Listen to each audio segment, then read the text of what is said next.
সাল্লাল্লাহু আলাইহি ওয়াসাল্লামের নবুয়তের ১২ বছরে, হিজরতের আগের বছরে আল্লাহ পাক রব্বুল আলামিন রাসূলুল্লাহ সাল্লাল্লাহু আলাইহি ওয়াসাল্লামকে পুরস্কার স্বরূপ একটা সফর দিবেন, যেই বছরে ওনার অভিভাবক, ওনার চাচা ইন্তেকাল করেছিলেন, আল্লাহ রাসূলের চাচা ইন্তেকাল করেছিলেন।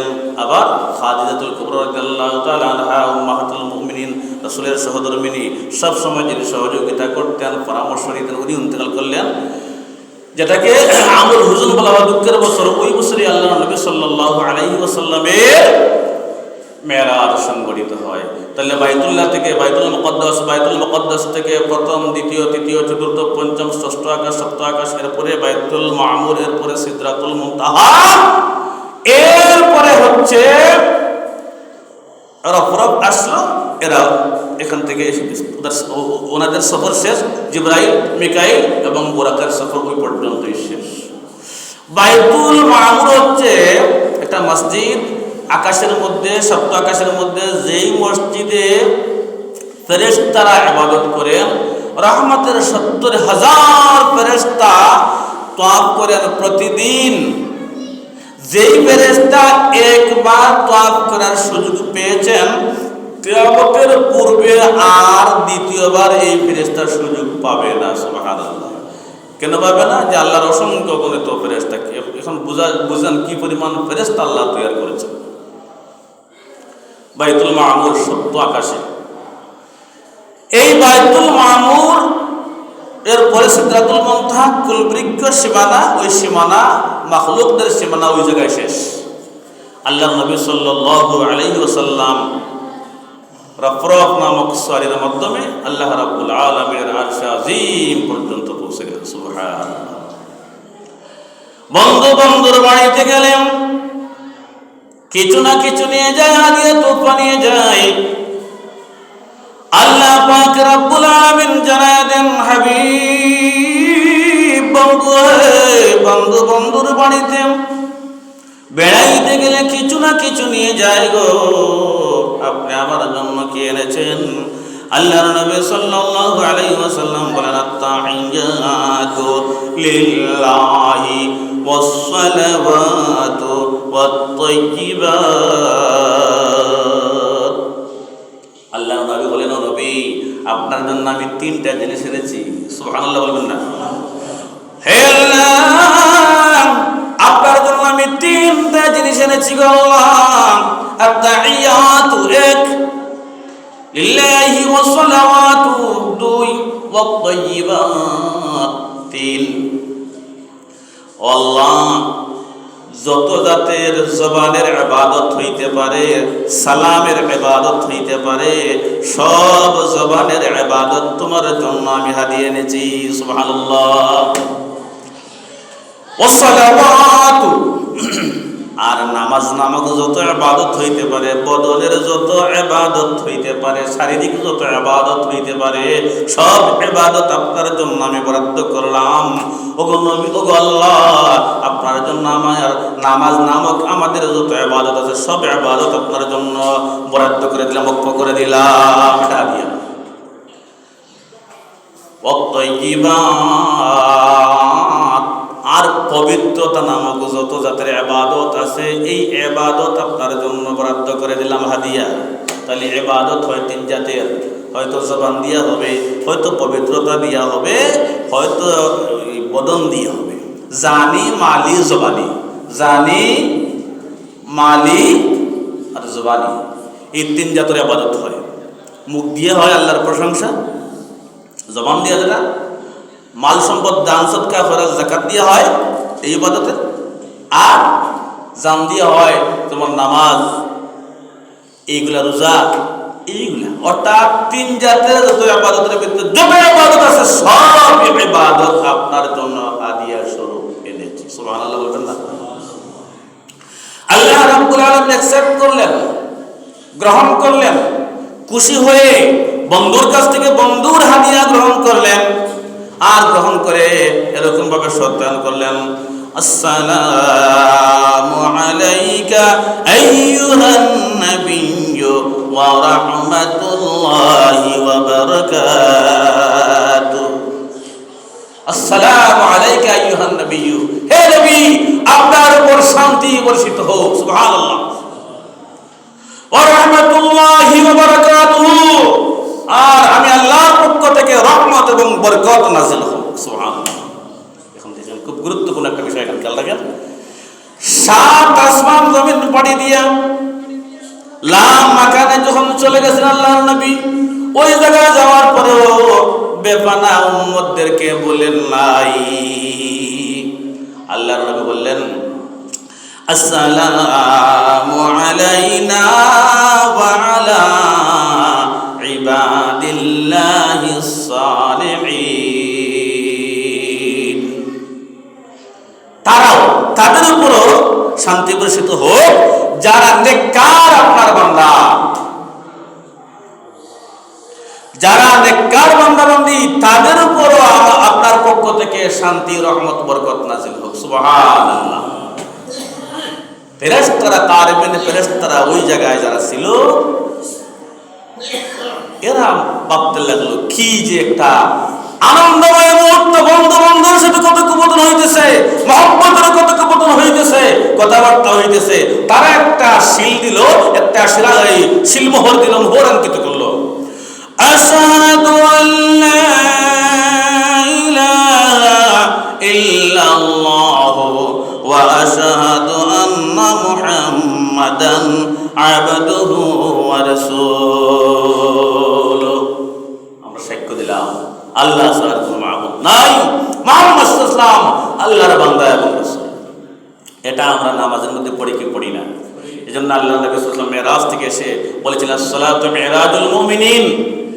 দুর্বল সূত্রে হাদিসের মধ্যে এই হাদিসটি এসেছে যে মুহাদ্দিস কেরাম বলেছে যে আমলের ব্যাপারে এটার মধ্যে কোনো সন্দেহ নাই, যে এই আল্লাহ নবী সাল্লাল্লাহু আলাইহি ওয়াসাল্লাম এসে বলেছেন যে as-salatu mi'rajul mu'minin, মুমিনদের জন্য মেরাজ হইল নামাজ, নামাজ, নামাজ। সুবহানাল্লাহ।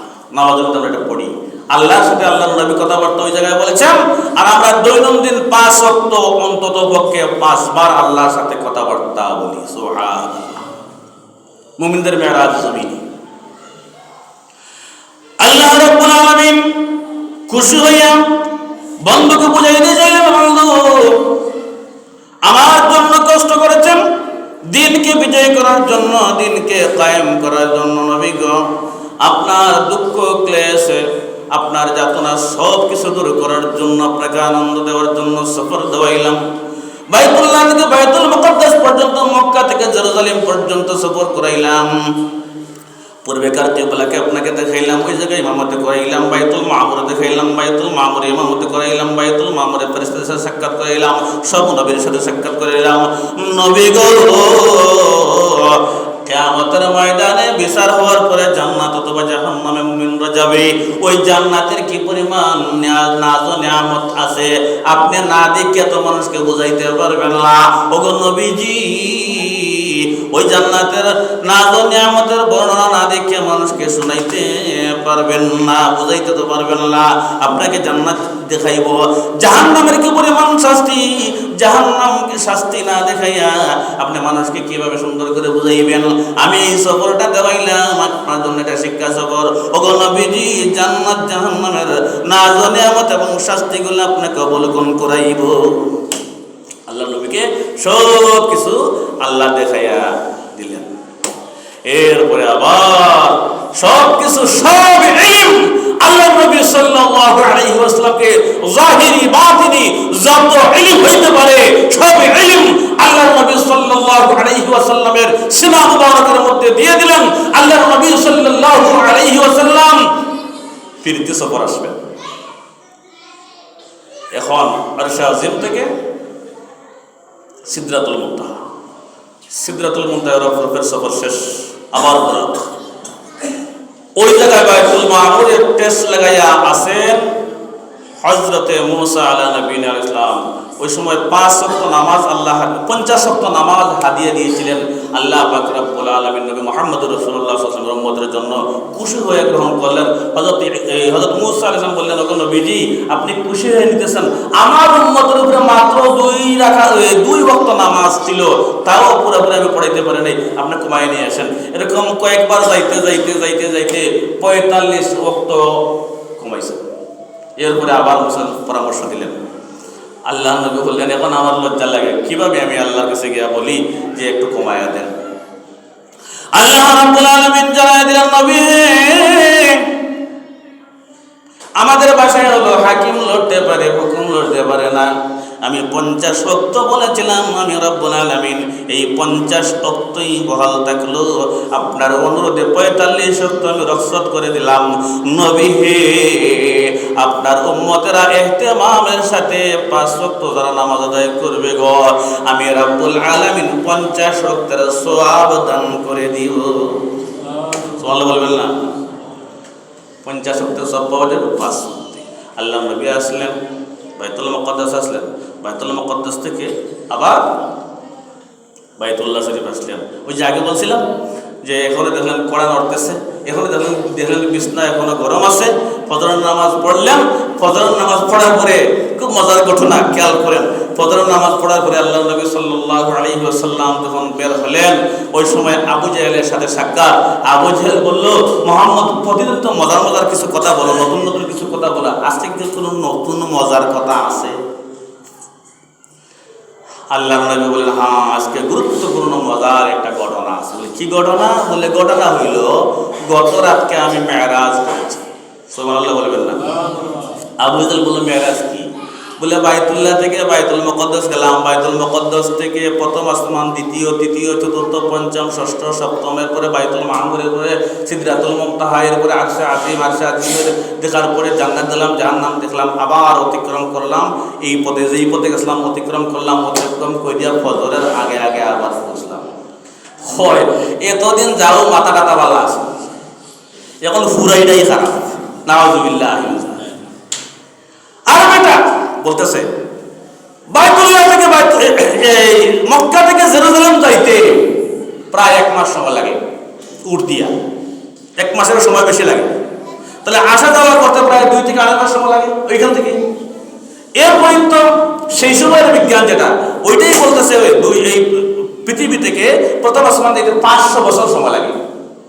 ওইখান থেকে আবার যে পরিধি আছে আসমানের আরো 500 বছর, এরপরে আরো 500 বছর, এরপরে 7টা অতিক্রম, 7 দিয়ে গেলে 14 দিয়ে গুণ দিয়ে 500, এরপরে তো ডাবল হবে, ফিরে আসবে। কেমনে কি? বলে জি এরকম করছে। এখন তো আবু জাহেল মাথা খারাপ হয়েছে, দৌড়িয়া আবু বকর রাদিয়াল্লাহু তাআলা আঙ্গুর কাছে গেছে, মনে মনে ভাবতেছে কেউ যদি কোনো সংসার ভাঙাইতে চায়, কেউ যদি কোনো দল ভাঙাইতে চায়, তাহলে তার কাছের মানুষের কাছে গিয়ে আগে কিছু লাগায়। আল্লাহ নবী সাল্লাল্লাহু আলাইহি ওয়াসাল্লাম যা কিছু বলতেন, যা কিছু করতেন, ওনার শ্বশুর আবু বকর সিদ্দিক রাদিয়াল্লাহু তাআলা আনহুর কাছে শেয়ার করতেন এবং উনি অত্যন্তভাবে গ্রহণ করতেন। আর সব সময় সাথী ছিলেন। এজন্য আল্লাহ নবী সাল্লাল্লাহু আলাইহি ওয়াসাল্লামের রওজায়ে আতহারের পাশেই হযরত আবু বকর সিদ্দিক রাদিয়াল্লাহু তাআলা আনহুর রওজা। সুবহানাল্লাহ। হযরত আবু বকর রাদিয়াল্লাহু তাআলা আনহুর কাছে দৌড়াইয়া যায় আবু জাহেল। আবু বকর শুনছো, নতুন একটা খবর শোনো। এতদিন যাই মাথাটা ভালো ছিল মুহাম্মদ ইবনে আব্দুল্লাহ, আজকে তো মাথা খারাপ হয়ে গেছে। বলে কি? বলে এরকম ঘটনা। সে নাকি গতকালকে মেরাজ করেছে। বলে মেরাজ কি? বলে মেরাজের সংজ্ঞা দিলে এই অর্থাৎ বাইতুল্লাহ থেকে বাইতুল মুকাদ্দাস থেকে এই আরশ আজিম পর্যন্ত এইভাবে সফর করলো, আবার বেরিয়ে আসলো, ফজরের আগে নাকি চলে আসছে। আবু বকর রাদিয়াল্লাহু তাআলা আনহু বলেন, কে বলেছে ঘটনাটি? কে বলেছে? বলে আমি নিজের কানে মুহাম্মদ ইবনে আব্দুল্লাহ জবান থেকে শুনছি। হযরত আবু বকর রাদিয়াল্লাহু তাআলা আনহু বলেন, রে আবু জাহেল, যদি মুহাম্মদুর রাসূলুল্লাহ সাল্লাল্লাহু আলাইহি ওয়াসাল্লামের জবান থেকে তুমি শুনে থাকো, তাহলে আল্লাহর নবীর মেরাজ 100% সত্য হয়েছে। সুবহানাল্লাহ। ওই আরো টাকা কম লাগে। আবু জাহেল টাকা কম লাগে, বিশ্বাস করেছে। দৌড়াইয়া যান আবু বকর, আল্লাহর নবীর সামনে যান। ইয়া রাসূলুল্লাহ ওয়া ইয়া হাবিবাল্লাহ, গতকালকে রাত্রে নাকি আপনি মেরাজে গিয়েছেন। আপনার মেরাজে গিয়েছেন বলে স্পেস নাই, পাস নাই, আল্লাহ রাসূলের শোনার কোনো সুযোগ এখানে নেন নাই। বলছেন গত রাতকে যে আপনি মেরাজে গিয়েছিলেন, আপনার মেরাজ সত্যে পরিণত হয়েছে। সুবহানাল্লাহ। আল্লাহ নবী বললেন, মেরাজের কথা তোমাকে কে বলল? আমি তোমাকে বলি নাই। বলে আবু জেহেল ভাই আমাকে বলছে। আবু জেহেল বলছে। বলে আবু জেহেল বলো তোমার কাছে, আমি যে মেরাজে গেছি এটা তুমি বিশ্বাস করলে কিভাবে?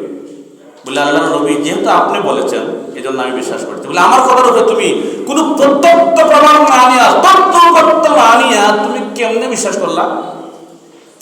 বলে ইয়া রাসূলুল্লাহ, ইয়া হাবিবাল্লাহ, আপনার কথার উপর বাপদাদার সব ধর্মকে বিলুপ্ত করে ফেলেছি, প্রতিমা পূজা সব কিছু বিলুপ্ত করে ফেলেছি। আপনার একমাত্র কথার উপরে আল্লাহ নাকি ওহী আপনার কাছে দেন, এই ওহীর মাধ্যমে জান্নাত বিশ্বাস করলাম, জাহান্নাম বিশ্বাস করলাম, আখিরাত বিশ্বাস করলাম, ফেরেশতা বিশ্বাস করলাম, আপনাকে নবী হিসেবে মানলাম। তাহলে কেন প্রশ্ন আবার করবো কেন? আপনি যেহেতু গত রাতে মেরাজ করেছেন, আপনার মেরাজ সত্যে পরিণত হয়েছে। সুবহানাল্লাহ। আল্লাহ নবী বললেন, আবু বকর, তুমি আজকে থেকে শুধু আবু বকর নয়, আজকে থেকে তুমি সিদ্দিক আকবর আবু বকর সিদ্দিক রাদিয়াল্লাহু তাআলা আনহু। সুবহানাল্লাহ। তুমি আজকে থেকে সত্যবাদী। আল্লাহ নবী সত্যবাদী করে দিলেন। আল্লাহ নবী সাল্লাল্লাহু আলাইহি ওয়াসাল্লাম এই ঘটনাটা বলার পরে 1 বছর পরে আল্লাহ নবী সাল্লাল্লাহু আলাইহি ওয়াসাল্লামের হিজরত হয়ে গেল। হিজরত হওয়ার পরে মদিনায় গেলেন। মদিনায় গিয়ে দীর্ঘ 10 বছর একটা কল্যাণ রাষ্ট্র গঠন করলেন। যেই রাষ্ট্রের মধ্যে মূল নীতি ছিল 14টি। এই মেরাজ থেকে আসার পরে 14টা মূল নীতির আলোকে আল্লাহ নবী সাল্লাল্লাহু আলাইহি ওয়াসাল্লাম একটা সুন্দর সমাজ বিনির্মাণ করলেন। 1 নম্বর মূলনীতি হলো ওয়াকাদা রাব্বুকা আল্লা তা'বুদু ইল্লা ইয়্যাহ। 1 নম্বর মূলনীতি হলো কল্যাণ রাষ্ট্রের সমাজ, সুন্দর সমাজ বিনির্মাণের। তোমরা আল্লাহ ছাড়া আর কারো আইন মানবে না, আল্লাহ ছাড়া আর কারো হুকুম মানবে না, আল্লাহ ছাড়া আর কারো ইবাদত করবে না। ইনিল হুকমু ইল্লা লিল্লাহ, আল্লাহ লাহুল খালকু ওয়াল আমর। সৃষ্টি যার, আইন চলবে একমাত্র তার। অর্থাৎ শিরক মুক্ত ইবাদত করবে একমাত্র আল্লাহ ছাড়া, আর কারো সারা বহুমত তুমি বিশ্বাস করবে না। 1 নম্বর শিরক মুক্ত ঈমান, শিরক মুক্ত আমল, আল্লাহ ছাড়া বহুমত রক্ষা করা। 2 নম্বর নীতিমালা হলো ওয়াবিল ওয়ালিদাইনি ইহসানা। 2 নম্বর সুন্দর সমাজ বিনির্মাণ নীতিমালা হলো তোমার মা এবং বাবার সাথে ভালো ব্যবহার করে দিবে। ওয়াবিল ওয়ালিদাইনি ইহসানা। বিশেষ করে ইম্মা ইয়াবলুগান্না ইনদাকাল কিবরা আহাদুহুমা আও কিলাহুমা ফালা তাকুল লাহুমা উফফিন ওয়ালা তানহারহুমা ওয়া কুল লাহুমা কাওলান কারীমা ওয়াখফিদ লাহুমা জানাহায যুল্লি মিনার রাহমা ওয়া কুর রাব্বিরহামহুমা কামা রাব্বায়ানি সগীরা। সবাই পড়ি রাব্বিরহামহুমা কামা রাব্বায়ানি সগীরা। সবাই বলি আমিন। আল্লাহ বলছেন 2 নম্বর নীতিমালা হলো সুন্দর সমাজ বিনির্মাণে তোমার মা এবং বাবার সাথে ভালো ব্যবহার করবে। তোমার মা এবং বাবা যদি কোন সময় বিশেষ করে বার্ধক্য অবস্থায় দুর্বল হয়ে যান, বুড়ার সময় দুর্বল হয়ে যান, ওই সময় তার খেদমতটুকু তুমি করবে, তার চাহিদা পূরণ করবে। যে সন্তানে বাবার পেশাটাকে ছোট মনে করে, সে মনে করে ম্যাজিস্ট্রেট হয়ে গেছে, বাবা বাড়িতে মেয়েটা এখন বাবার পরিচয় দেয় না। আরে বাবা, তুমি তোমার বাবাকে বাদশাহ মনে করিও, কারণ তোমার বাবা তোমাকে রাজা বানাই, তোমার বাবাকে তুমি রাজা মনে করিও, তোমার বাবা তোমাকে বাদশাহ বানাইবার জন্য সারাদিন রোদ খাইছে আর মেঘ খাইছে। এই জন্য তুমি বড় নেতা হওয়ার ঘরে বাবারে বলতে পারবা না, মাকে বলতে পারবা না। মা তোমার জন্য ঘুমায় নাই। এগো বাজু বিজলো মায়ের মলে আরো মুতরে, আরেক বাজু বিজলো মায়ের মা ঘুমায়া শীতে। বিদেশে বিরাজ্য যারো পুত্র মারা যায়, সকলে জানিবার আগে জানে তার মায়। মায়ের তার মধ্যে লেগে যায়। মা ঘুমান নাই, শীতের সময় মা ঘুমান নাই, শীতের সময় তুমি মার বুকের উপর প্রস্রাব করে ফেলেছ, ওই মাকে তুমি বলতে পারবে না যে বাবা রূপদৃষ্টি খাইয়া তোমার জন্য, তোমাকে মানুষ করানোর জন্য, তোমাকে লেখাপড়া করার জন্য, তোমাকে বড় বানানোর জন্য, তোমাকে সমাজের মধ্যে প্রতিষ্ঠিত করার জন্য বাবা মানুষের মাটি কাটিয়েছেন, বাবা মানুষের এই সেবা দাসের কাজ করেছেন। অতএব এই বাবাকে খাটো করে দেখিও না, ওই মাকে খাটো করে দেখিও না। হ্যাঁ, মা যদি নাফরমান হয়, মা যদি কাফির হয়, বাবা যদি কাফির হয়, তার আইন মানা যাবে না বটে, কিন্তু তার মৌলিক যে অধিকার, খাদ্য, বস্ত্র, বাসস্থান, চিকিৎসা, এগুলা কিন্তু আপনাকে আদায় করতে হবে। তার আইন মানা যাইতো না ঠিক, কিন্তু তার মৌলিক অধিকার ঠিক তাকে বঞ্চিত করা যাবে না। 2 নম্বর নীতিমালা। আর 3 নম্বর নীতিমালা হলো وآت ذا القربى حقه والمسكين إلى آية الآخر। 3 নম্বর নীতিমালা হলো তোমরা এই নিকট আত্মীয় যারা আছে, এতিম যারা আছে, মিসকিন যারা আছে, ইবনে সাবিল অর্থাৎ মুসাফির যারা আছে, তাদের হকটুকু তোমরা আদায় করিও, তাদের হক থেকে তোমরা তাকে বঞ্চিত করিও না। এরপরে আল্লাহ বলছেন ওয়ালা তুবাজ্জির তাবযীরা ইন্নাল মুবাজ্জিরিনা কানু ইখওয়ানাশ শায়াতিন।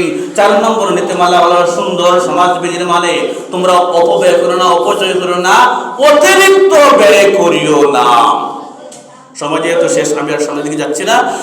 বেবিচারের খান দাসতা না যাওয়ার, দরিদ্রতার বইয়ের সন্তান হত্যা না করার লাগে, অন্যায়ভাবে কাউকে হত্যা না করার জন্য, এতিমের মাল সম্পদ ভক্ষণ না করার জন্য, ওয়াদা পূর্ণ করার জন্য আল্লাহ বলেছেন। এরপরে পরিমাপ ও ওজনে কম বেশি না করার জন্য, অজানা বিষয়ের প্রতি পিছনে না দৌড়ানোর জন্য, অনুসরণ না করার জন্য আল্লাহ বলেছেন। জমিনে অহংকারের বশীভূত হয়ে না চলার জন্য আল্লাহ রাব্বুল আলামিন বলেছেন। এরপরে আল্লাহ রাব্বুল আলামিন বলেন কুফরি তোমরা করবে না। এরপরে রাতের বেলায় বিশেষ করে সালাতের মাধ্যমে আল্লাহ রাব্বুল আলামিনের কাছে সাহায্য চাইবে। এই 14টা নীতিমালা অবলম্বনে আল্লাহর নবী মেরাজ থেকে আসার পরে সুন্দর একটা কল্যাণ রাষ্ট্র মদিনায় গঠন করেছিলেন। দীর্ঘ 10 বছর সুন্দর সমাজ নির্মাণ হলো। পরিবার থেকে নিয়ে সমাজ পর্যন্ত এই 14টা নীতিমালা যদি আমরা অবলম্বন করি, আল্লাহ রাব্বুল আলামিন আমাদেরকে দুনিয়ায় শান্তি দান করবেন, আখিরাতে মুক্তির ব্যবস্থা করে দিবেন। আল্লাহ রাব্বুল আলামিন আমাদেরকে আমল করার তৌফিক দান করুন। সকলে বলে আমিন। ওয়া আখিরু দাওয়ানা আলহামদুলিল্লাহ।